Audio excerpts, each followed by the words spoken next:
man. We in this thing, man. Shout out to my everyday people who rock with me every day. You know,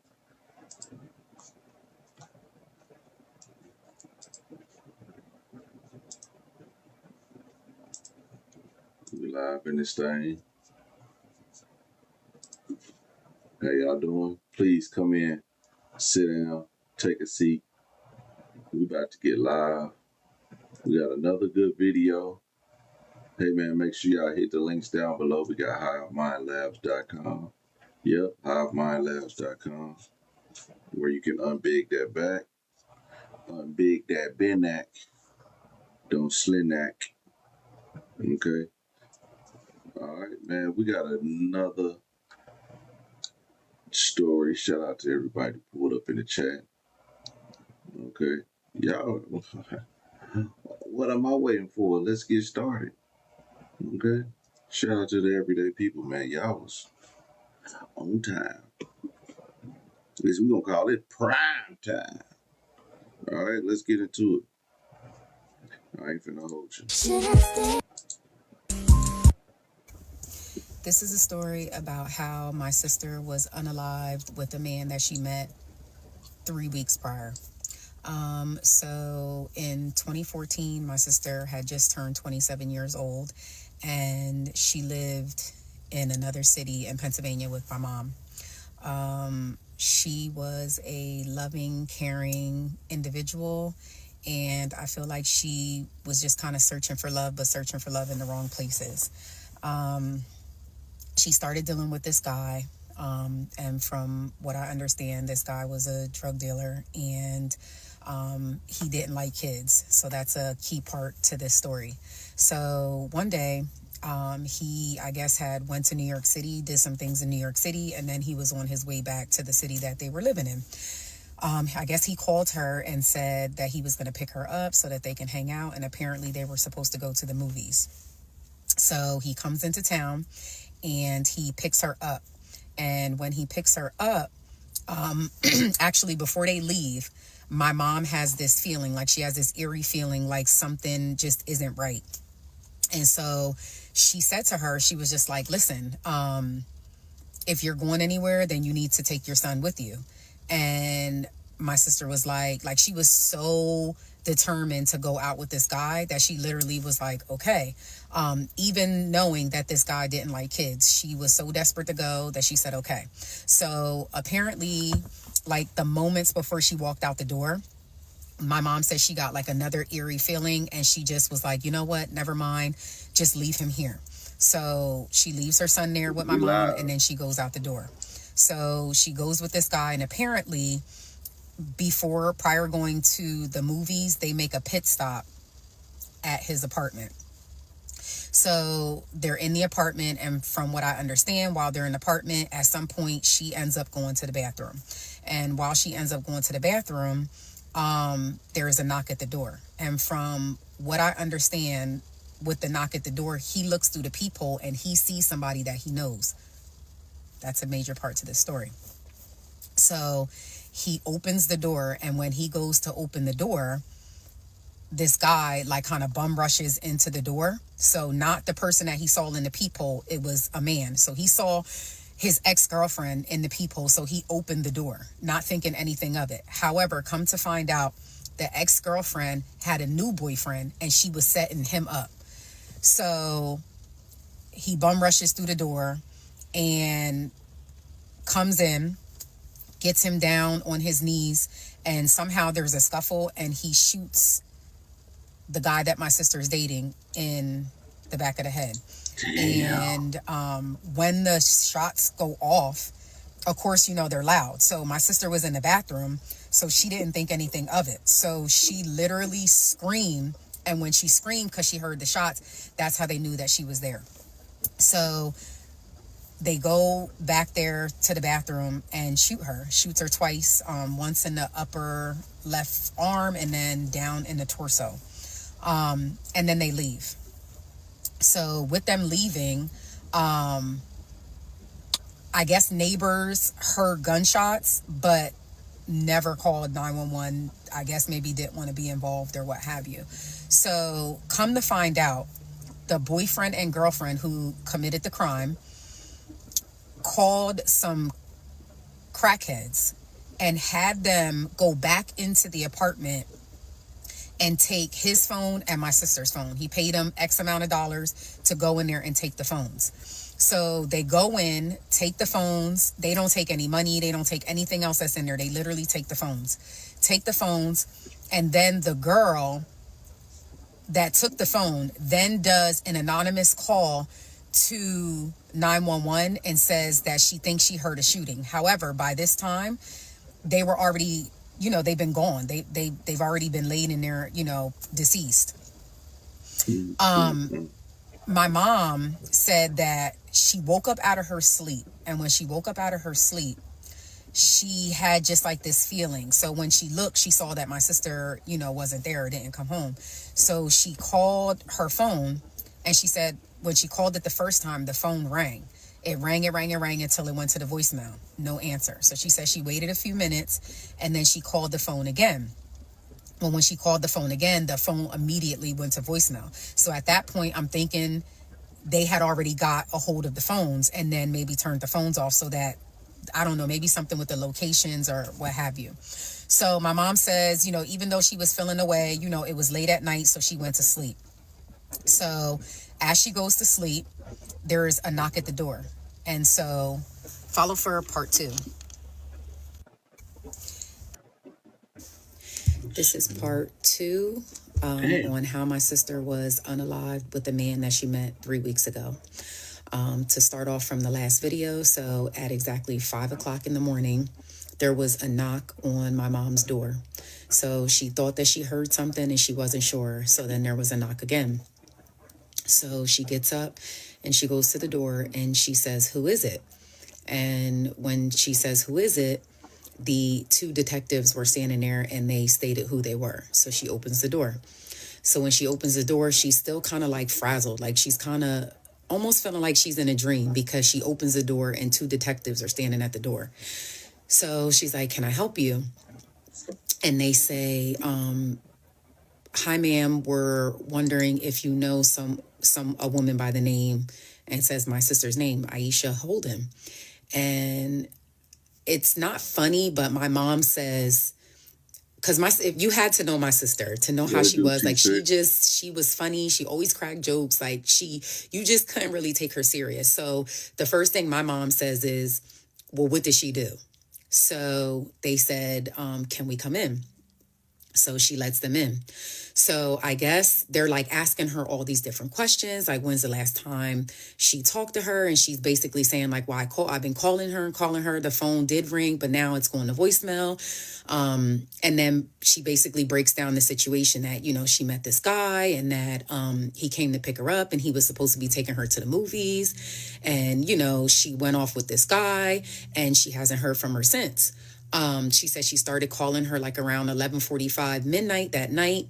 And the phone, it rang for a little bit and then she started calling it again and it started going to voicemail.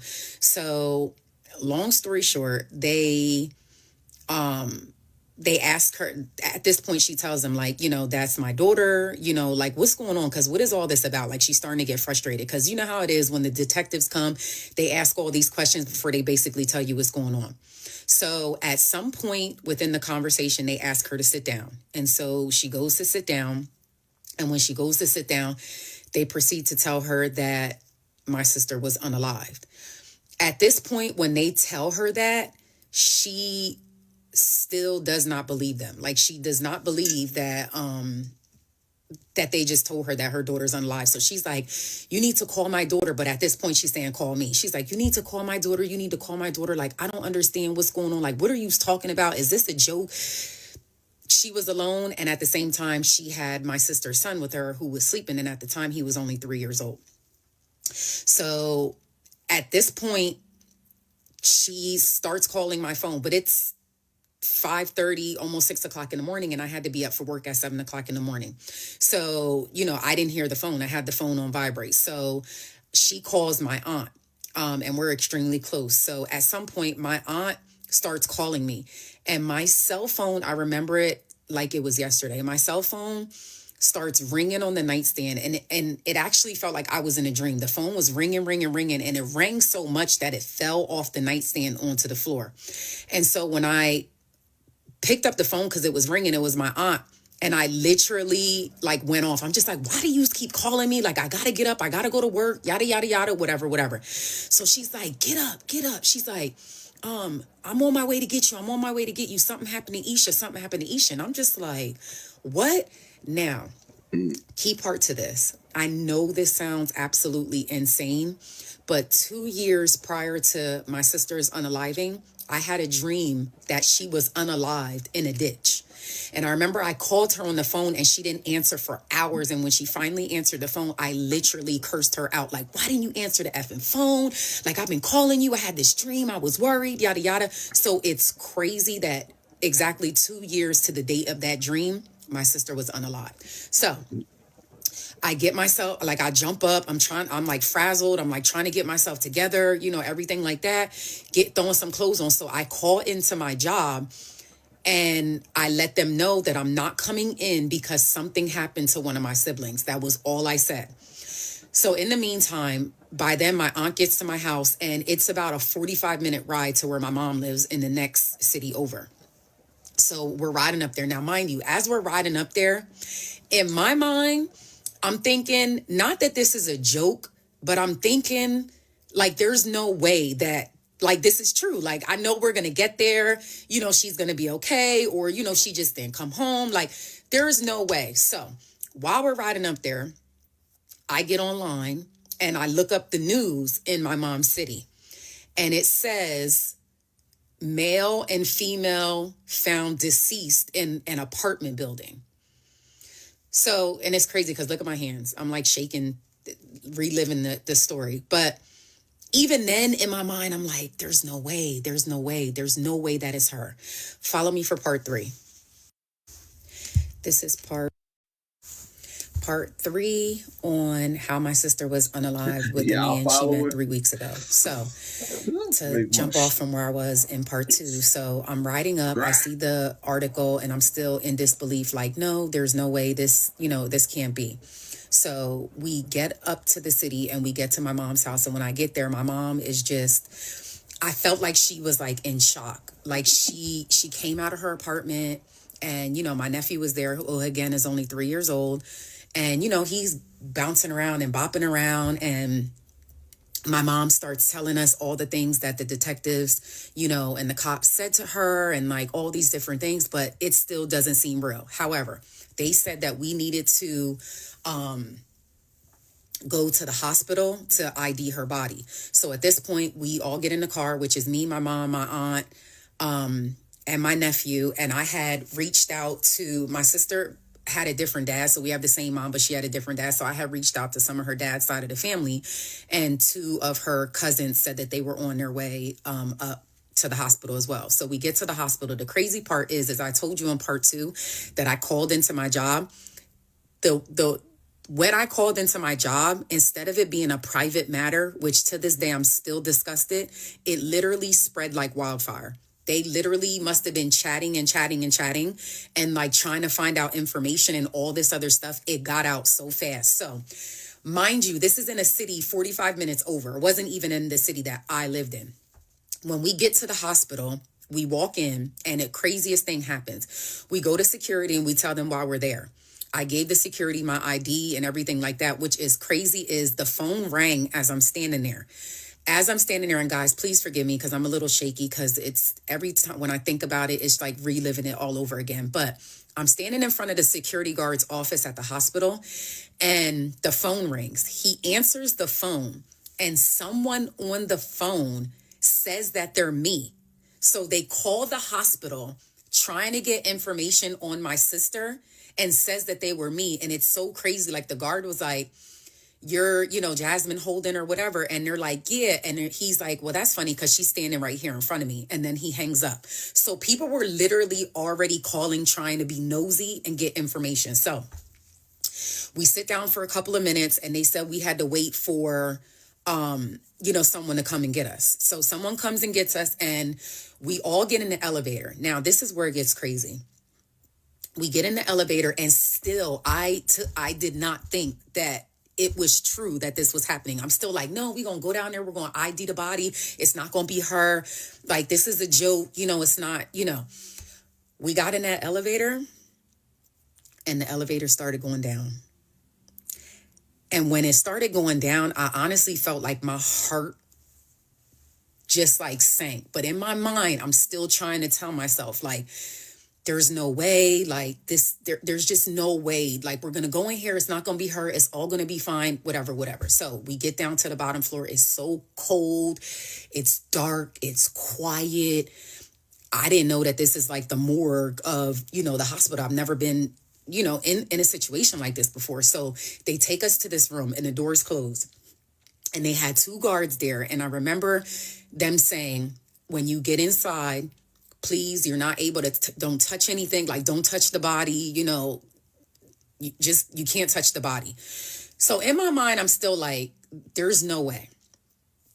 They open the door. And when they open the door, she was laying there. Like, she was laying, like, I don't know if it was a bed or like what it was, but she was laying there, and she was kind of like in a white bag, and they had it like unzipped, and she had like a sheet, and the sheet was kind of like folded to here. And the crazy part is, now you got to understand that me and my sister were a year, not even a year and a half apart. And so when I walked in there, and she was like just laying on the bed, and like, her eyes were like not closed, but they weren't open. She had like a little piece of blood like coming down her nose. And in my mind, I still did not believe that she was unalive. Like, I could have, like, I was standing there, and it was like, I felt like I saw her chest breathing. And I just remember, like I didn't hear anything around me, nothing around me, like nothing at all. Like, come back for part 4.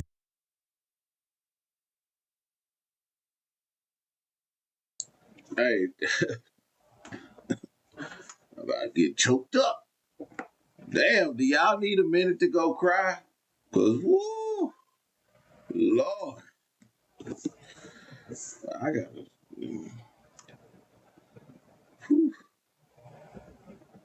I don't even know why. Like, I'm trying to process this right now, cause boy, I feel her pain right now. Lord have mercy.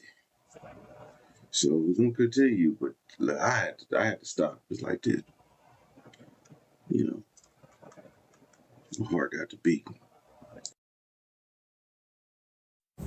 This is part 4 on how my sister was unalived with the man that she met 3 weeks ago. Sorry, guys, I'm outside of my kids' soccer, and I don't want them to hear. So anyway, as I was saying, so we walk into this room, and she's laying there on the table, and everything, literally, I can't hear anything. Like, I look over, and my mom, literally, when I tell you guys, she was screaming. I mean, she must have jumped 10 feet off of the ground. And the security guards had to literally grab her and tackle her to the floor because she was screaming. And I mean, but in the midst of her screaming, it was like I heard her screaming, but I didn't hear her screaming. They tackled her to the floor, and at this point, I start calling my sister's name. I'm like, Aisha, Isha, get up, Isha, get up. And she's not moving. She's just laying there on the table, and I'm just literally, I'm calling her. I'm like, get up. And again, I'm still thinking she's like breathing, like even though she's not, but when you're so in shock, you have no idea. And the last thing I remember, I just remember everything going pitch black. I must have blacked out. I must have, fell out. I must have, I don't know. But I come to it, I get up, and I go over to her body, and I'm just looking. Like, I'm just looking at her, and it was like a dream. Like, just imagine your sibling, your loved one, and you're just literally standing over top of their deceased body. It was the most outer body experience, and it's something that honestly I wouldn't wish on anybody. You know, I'm gonna continue with more videos, but to know me is to know that I took care of my sister. Like, my mom was on drugs, sorry guys, my entire life. And I practically raised my sister. So to see her laying there on a table like that, it was literally the most, it was a pain that I can't even begin to explain. The pain, the hurt, it was just, it was pure insanity. So fast forward, guys. After that, you know, we left the hospital, and then I honestly feel like I didn't even get time to grieve because, like I said, my mom was still an addict at the time. So everything fell on me. So I had to literally do everything from planning a funeral to, you know, and then immediately I was a single mom already with my first son. So I had to take her son and take him back home with me. Like, I didn't have a babysitter, you know, for him. I didn't have childcare. Like, it was just a lot, guys. Like, it was just horrible. It was the most horrible experience that you could ever imagine. Fast forward to the trial. First of all, the girl who helped her boyfriend murder the guy and my sister, she fled. So she had to be captured by bounty hunters, and she fled all the way to Florida. So they found her in Florida. They found him by stuff that he was posting on Facebook and like tips. And what's crazy is, for a couple of months, I would go up there because I kind of felt like, even though you know how investigations go where, you know, they're doing work behind the scenes, but I just felt like the case was moving too slow. And I watched, you know, a lot of First 48, and I just kind of felt like my sister's case was not being handled correctly. So I literally would leave work and drive 45 minutes all the way up to the next town, and I would go up there and basically look for clues and knock on doors. Like, when I tell you I was not letting her pass away in vain, I was knocking on doors. I have flyers, posters. I was putting them on trees and telephone poles and everything. And people were like leaving tips and, like, you know, putting stuff on my Facebook, and I was sending it over to the police. Like, it was just a lot. But at the end of the day, the guy was captured. So was the girl. They actually used the girl to turn on the guy to be able to fully pin everything on him. And all in all, the trial lasted for about a week. He got sentenced to almost 80 years. Because technically he got sentenced to 45 years, but he was already 42 years old when he went in there. So technically it'd be 80 some odd years that he would be in there with no possibility of parole. So even though I wanted him to get a life sentence, I mean, I was okay with that because that was the best that was on the table. I'm going to do another part 5 so that you guys can understand how I maneuvered with her son. And yeah. So this was a guy when I first got him when my sister. This was the first day I got full custody of him. And this teddy bear is made out of my sister's clothing the day that she passed away. And I had it made into a bear for him. And every year, this is what I do for him. His favorite gift for Christmas comes from his mom. Just watch.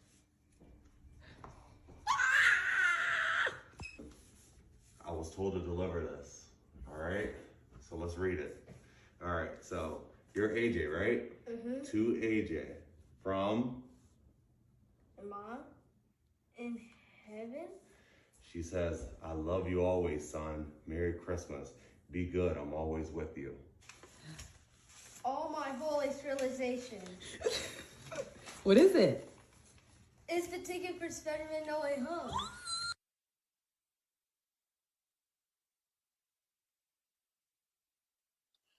And this is my baby now. He's 13.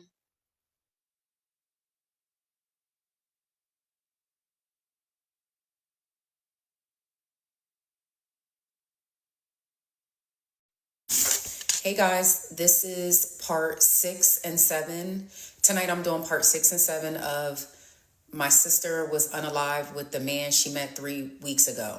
So tonight I'm going to focus on a lot of things that I've been seeing. There's so much to go over still, but I'm going to go over some of the things that I've been seeing in the comments. So first things first, I never really did the upload an extra photo thing, so I'm going to try that. So I'm just going to point here, and hopefully I'm able to put the photo in, but this is the guy who unalived my sister.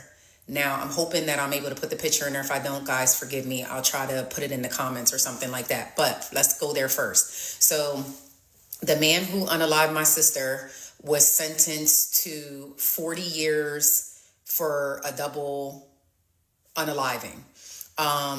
He was already 42 years old, so that would give him 82 years, until he's 82 years old to be able to get out of jail. That was the max of the sentence because it was 3rd degree unaliving and then like some other things, using a hand, pew and all of that kind of stuff. As for her, this is major because so many people keep asking about this.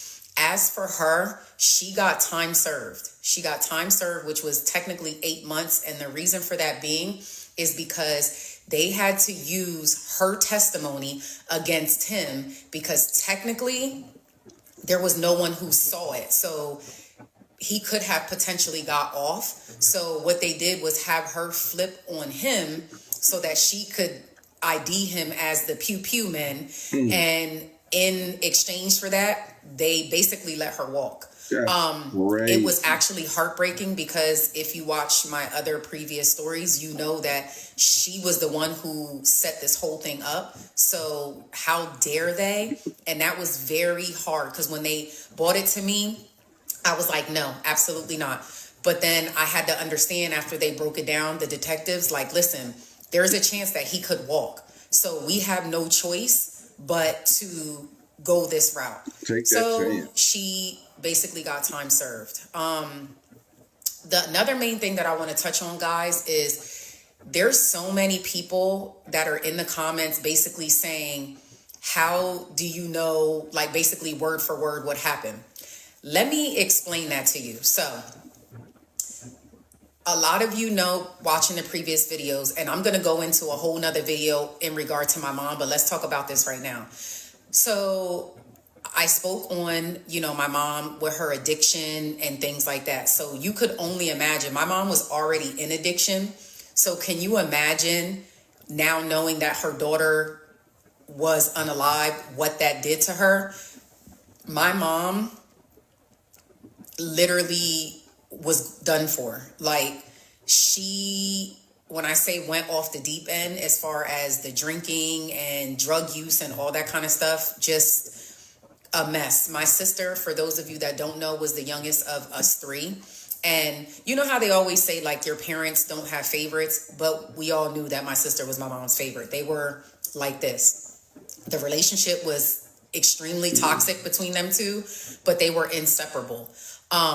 So that left me as the next of kin in line to be able to handle everything. So as far as like the investigation goes, so when the detectives were doing all their work and everything went through me. Everything, the phone calls, we got this evidence, everything that they were finding out, it was all going through me. The detectives were literally calling me for months, telling me how this went on. Also, there was cameras inside the boyfriend's apartment. So the cameras gave them pretty much a lot of the information. So you could hear the screaming, you could hear the knock at the door, you could like all of that stuff. You literally saw it all on camera and you could hear it. Now, I have to be honest with you guys. Some of the stuff, because I was my sister and I was still going through it and just so hurt, there was a lot of things that I didn't want to be a part of or I didn't want to see. Because I've had a previous family member who passed away, I knew how the investigation worked. So if you've been through this, you know that toward the trial or during the trial, they come with this manila envelope. And in the envelope is pictures of the actual crime scene and your deceased loved one and all of that. And I told the detectives from the beginning, please, please do not, under any circumstances, show me any pictures of my sister deceased. I was the one that was in control of everything as far as my sister's funeral went. And a lot of you guys don't know, but I'm actually a beautician. And so I was strong enough to even do my sister's hair the day of her funeral. Again, I was still in shock. So it wasn't hard to do because it still did not hit me that she was gone. Like, yes, she was laying there. Yes, she was in the casket that I picked out. Yes, she was deceased. But it's still, because you got to remember, I got her son and then I went right into planning a funeral. So everything was moving. There was people around every single day. So I never got a chance to actually grieve. So I was moving, planning, never was alone. Like, so I told them, do not show me the photos. I wanted to remember my sister the way that I laid her to rest. I didn't want to see her laying there. I didn't want to see the scene. I didn't want to see blood. I didn't want to see any of that. I did not. So I ran the entire investigation, went through me. So for the people who keep asking, how do I know how this happened, that happened? The detectives called me every other day, or when a couple weeks went by, I was the point of contact. When the trial went on, I was the point of contact. When they came to me with the plea for her and the sentencing for him, everything went through me. I also want to touch base on my sister. I got a copy of her death certificate, but I was not, and I'm still not strong enough to get a copy of her autopsy report. I didn't get a copy of the autopsy report because in my mind, I did not want to see the time that she was pronounced versus the time that they thought that she was pew-pewed. Where my sister was pew-pewed, it was like in her upper left arm and then her bottom torso. In my mind, I just felt like that's not an instant death. So I felt like it played in my mind, y'all. It played in my mind for weeks and weeks and weeks and months and months and months. It played in my mind like, did she just lay there? Like, did she lay there just dying, like just thinking like she made the wrong decision or she shouldn't be there? Like, did she just lay there just knowing like nobody was coming to save her? Like nobody was coming. And I just felt in my mind like she probably just bled out because nobody came. No one called 911. Like, so I, to this day, have not ordered a copy of her autopsy report because I didn't want to see those times. I didn't want to see the time that they believe she passed away to the time that they pronounced her, like in between. My soul cannot take feeling like she just laid there and just knew that nobody was coming. Like nobody was coming. I'm gonna leave off here and then I'm gonna go to part 7. Okay, guys, this is part 7 of my sister was unalived with a man she met 3 weeks ago. So forgive me, guys. I had to get myself together. I want to touch base on, in part 7, on some pieces from the funeral. And then also I'm calling out the church and what they did to me, because a lot of people are in the comments talking about the church. Let me tell you about the church. So the funeral happens. I planned the entire funeral. So from picking out the casket to, picking out her clothes, And what's crazy is now, I don't know if any of you have buried a loved one, especially someone extremely close to you. There was like so many things that I didn't know. Like, for instance, I don't know if you guys knew, but I had to get my sister bra and panties. Like, I didn't know that you bury the deceased. And forgive me, because a lot of people have been negative in the comments too, and it's not okay. But I had to buy bra and panties for my sister. Her favorite color was purple, so I buried her in purple. I got a rosary made to put in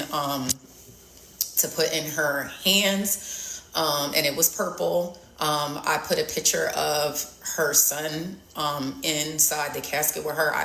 The casket was beautiful. It was white. I got gold trim on it. And then I did her hair. But again, in the midst of all of that, I was okay. Like, I was still rolling. Like, I was able to get up and speak. I did cry a bit when I spoke. But it was crazy. I had to have, which we'll touch on that on another story time. But everything was going the way that I felt like it should go. I planned everything to the T. It was a beautiful service. Like, everything was good. I will say this. It did not hit me until when they have the casket, they have this thing where they like spin it like this. And when they spin it, the body goes down into the casket so that they can close it.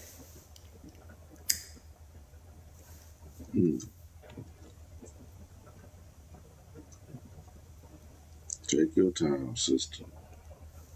When they wheeled her down, her body went down in the casket. I lost it. Like, to me, it was giving, this is it. Like,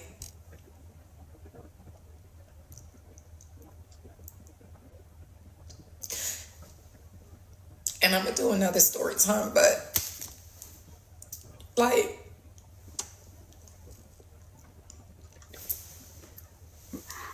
y'all gotta understand. And I'm sorry, like I said, in my whole life, I would never cry on the internet. Like, I would never, but y'all, please just forgive me. I touched on, and I'm gonna do another story time on this too, but I touched on my mom's addiction and stuff. Like, it was me and her. Like, y'all don't understand. Like, it was days where my mom would be missing for 2-3 days at a time. There was days where, like, there was never no food. My mom would get her food stamps and she would sell her food stamps. And I would walk my sister miles in town, and we were so little. But I knew that if I could just get her to the soup kitchen, that we could eat. I'm a beautician today because of her.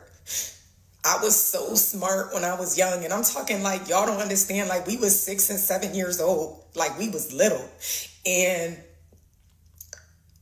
I knew, like, I had enough sense to say, like, if I sent us to school looking like a certain proper way, that at least, like, nobody would know, like, to call children in service. So I would get up in the morning and I would do her hair every morning with Blue Magic hair grease, or sometimes I would use Vaseline.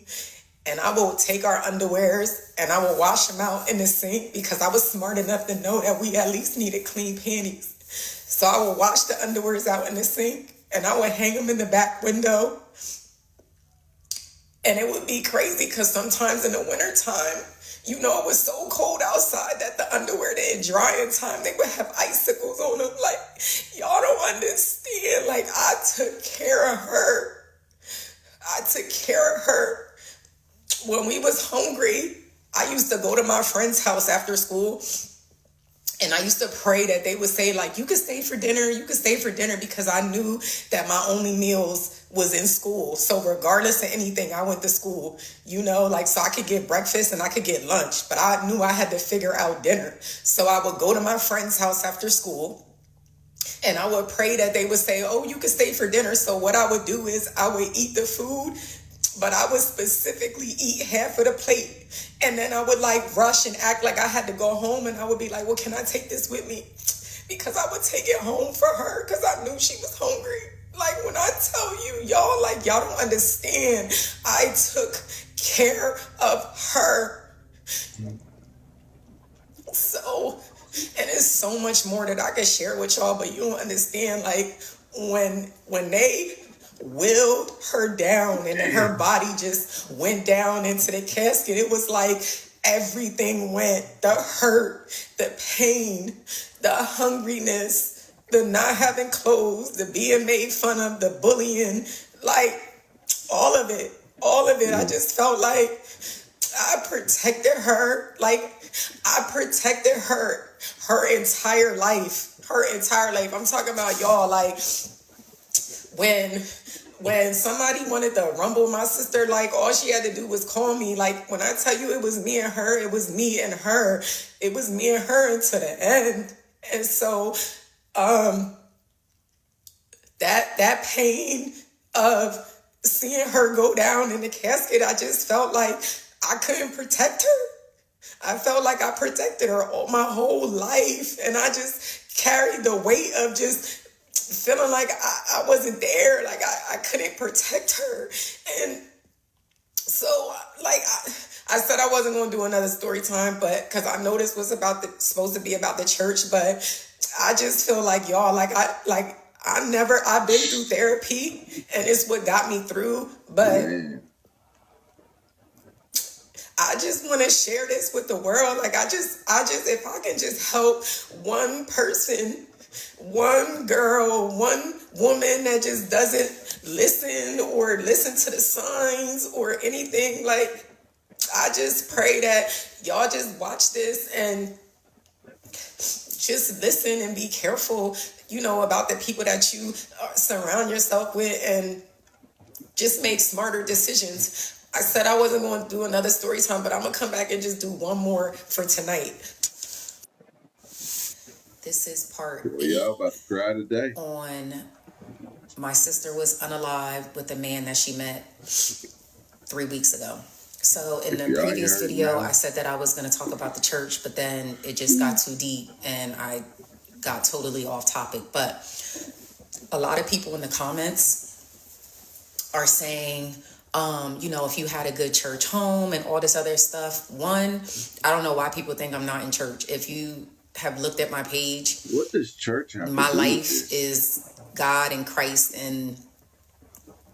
is my everything. I do nothing without him.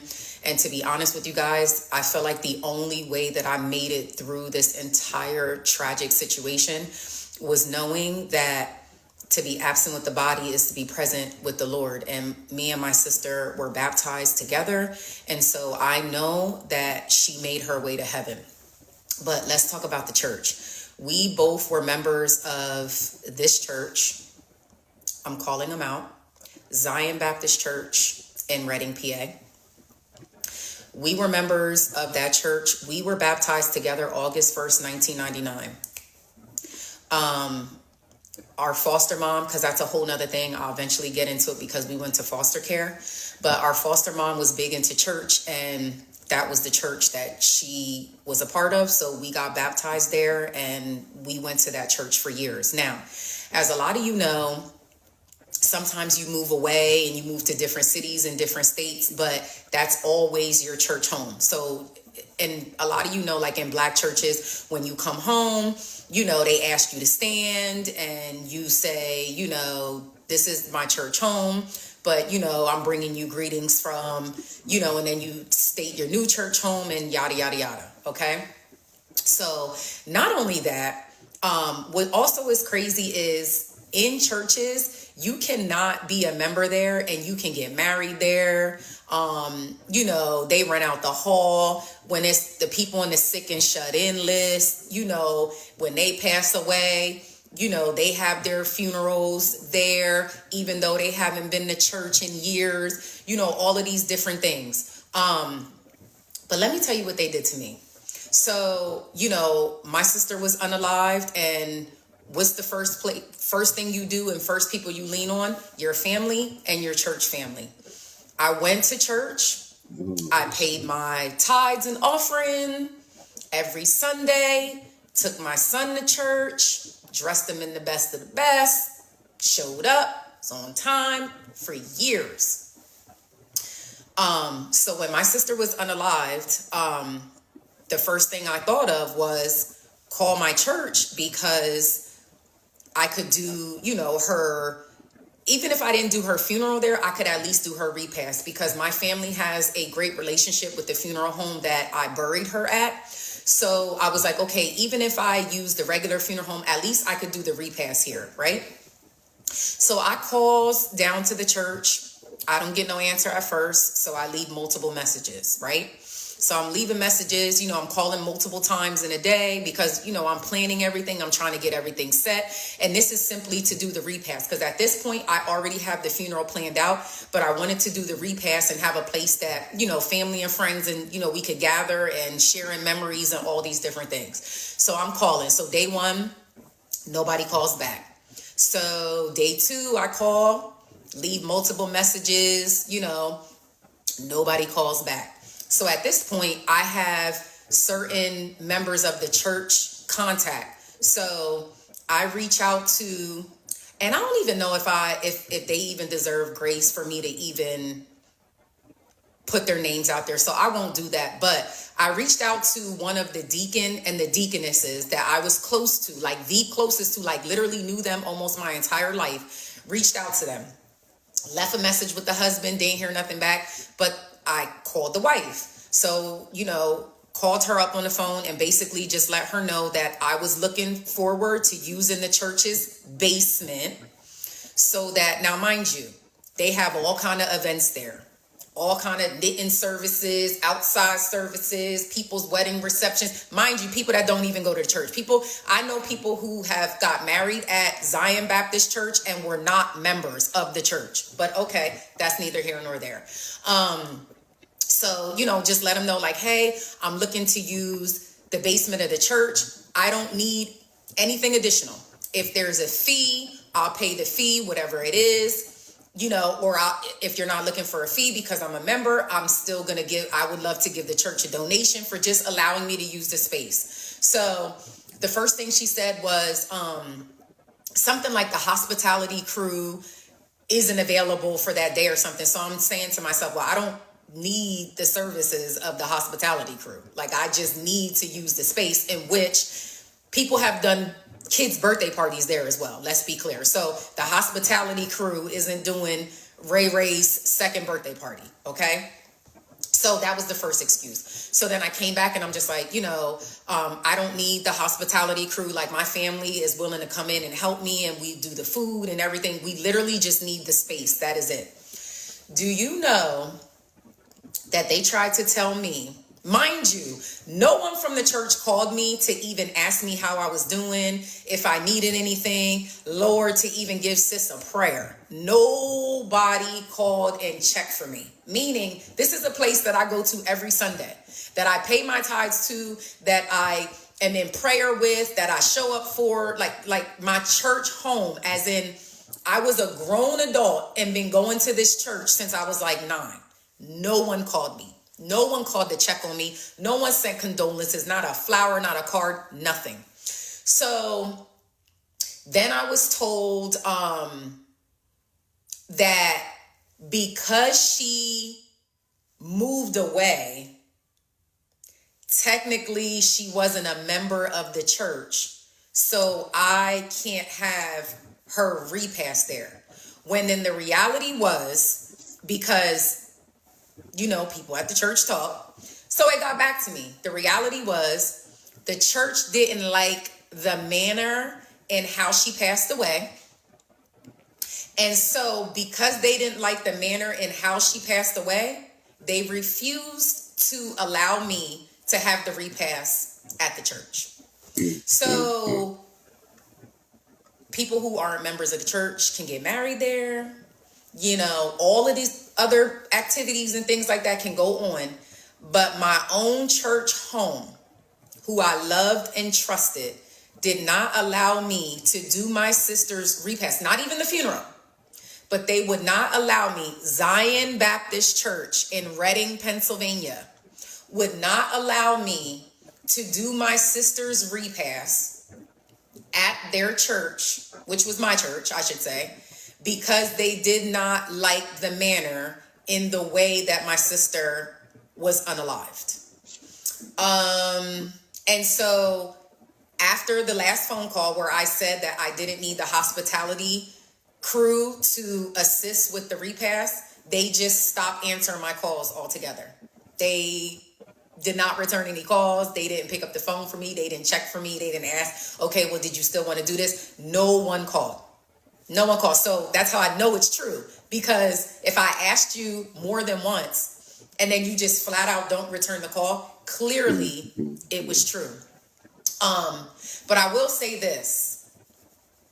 Pastor Ed Lowe, who was our pastor, or Reverend Ed Lowe now, who was our pastor when we were children, drove up from Philly. Him and his wife is now on the other side in heaven. God rest her soul. I am so grateful for them because they came from out of town, would not take my money that I offered them to do my sister's services, did the services, and it was absolutely beautiful. In the end, everybody went out to eat at a restaurant, and we gathered at the restaurant, and that was all that I was able to do because it was so last minute. A salon owner in Delaware who stayed at a homeless shelter in Berks County when she was just a kid was back in Reading again for the holidays, making sure folks there didn't feel alone. Jasmine Holden owns Kamala Hair Salon in Newcastle County, Delaware, and she says she's never forgotten where she came from.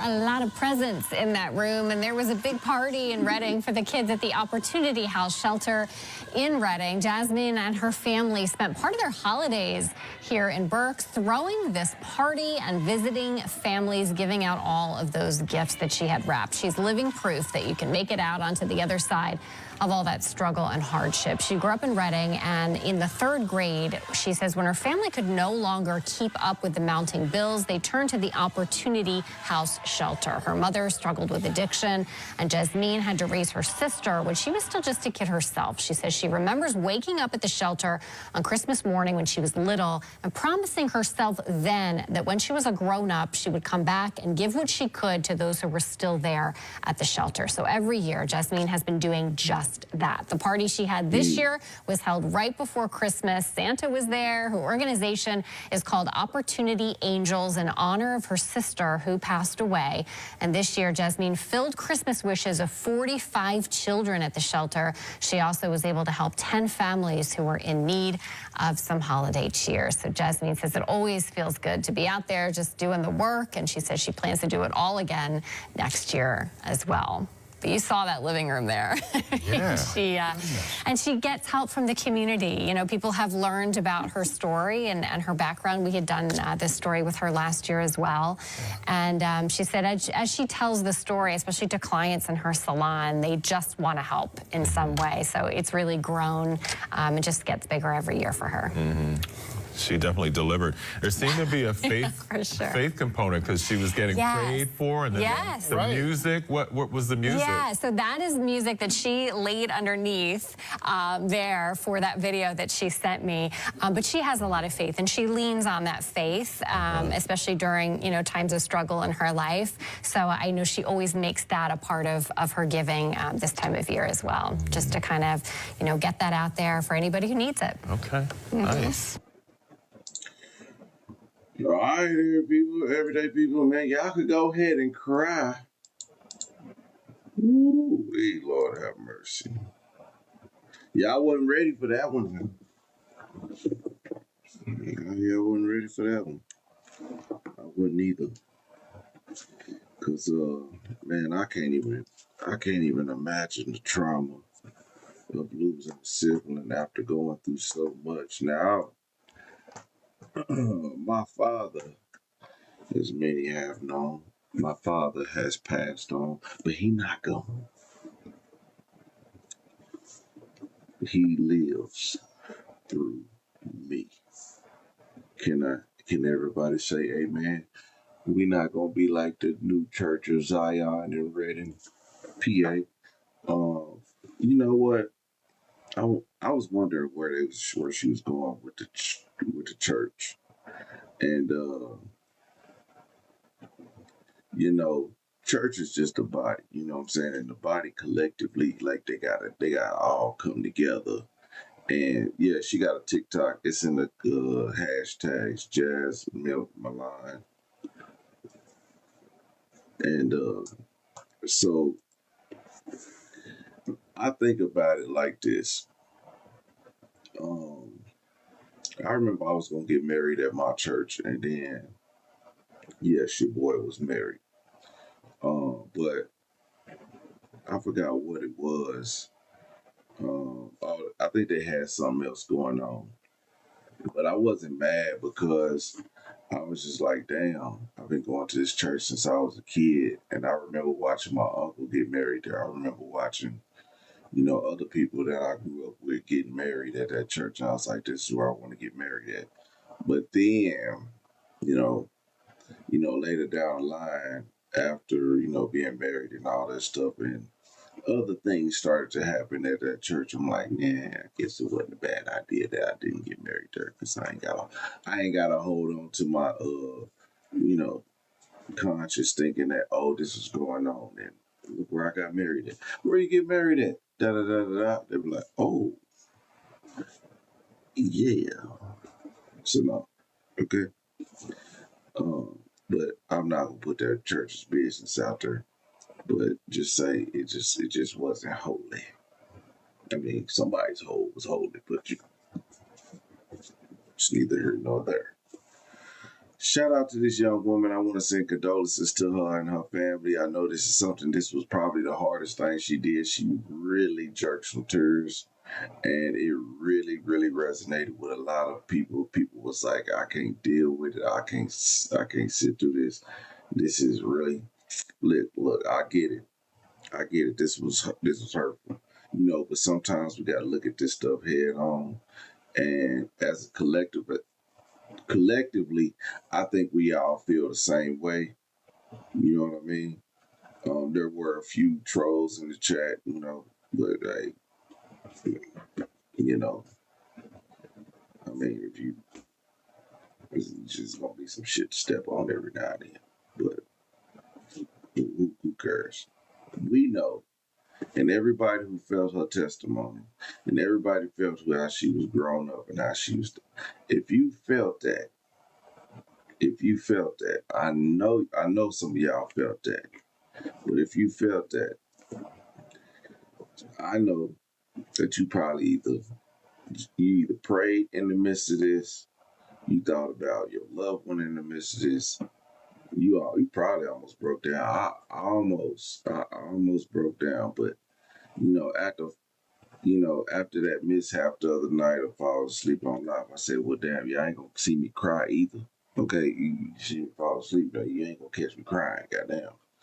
But man, I felt this one. I felt this one deep in my soul. I said, I got to stop. I was trying to tell y'all, like, y'all need to stop. Boy, I needed to stop. My heart was beating. My skin was itching. When she was talking about that, you know what? I've buried many of people. I've buried many people. I mean, I ain't buried them, but I mean, I went to a lot of funerals. But the one that hurt the worst was my dad's. That hurt the worst So when she was talking about cranking that thing, only thing I wasn't finna do is jump in the casket with his ass. But if I could just have one more round of golf, one more talking to, one more like breakfast on a holiday. You know, we have holiday breakfasts. Boy. So I just thought about that. You know when they be like, this is what they do. This is what they do at the end of a funeral. They be like, you know, I want you. They wanted me and my brother to close the casket on my daddy. I was like, you want me to close my life up? Woo. I'm gonna tell y'all a story and then I'm gonna close this out because, but this y'all gonna like this story. So I'm gonna tell you a story about my father because my father was a good person. You know, my father, he did a lot of many good things in his lifetime. Okay, all right, and one thing he was very caring. He loved and he really cared about people like so much. Like he'll help anybody. I remember he'll help. Like I could tell you countless friends, countless random people that he helped, and you know, just he's always taking care of other people, right? And sheesh, uh, when my dad was younger, right? Um, my dad was probably about 18, 19 years old, and my aunt was pregnant with one of my older cousins. And my dad was taking his older sister to one of her doctor's appointments or whatever. And um, so they going to a doctor's appointment. And my dad sees a guy walking down. It's cold outside. And my dad sees a guy. He's walking down the street. And of course, my dad, being the person that he is, he pulls up to the guy and rolls down the window and says, hey man, you tired of walking? And the guy says, yeah. Guy walks over to the car, you know, getting ready to get in. And my dad says, well, run, and pulled off. Left his ass. Hey man.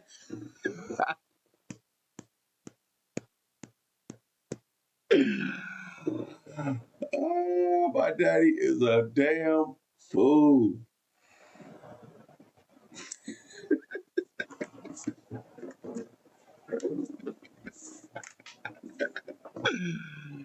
I always wanted to do that. Damn, man. Yeah. Rest in heaven to my daddy. That brought tears to my eyes. But everyday people, man, make sure you guys like, comment, and subscribe. I'm definitely going to holler at y'all tomorrow, okay?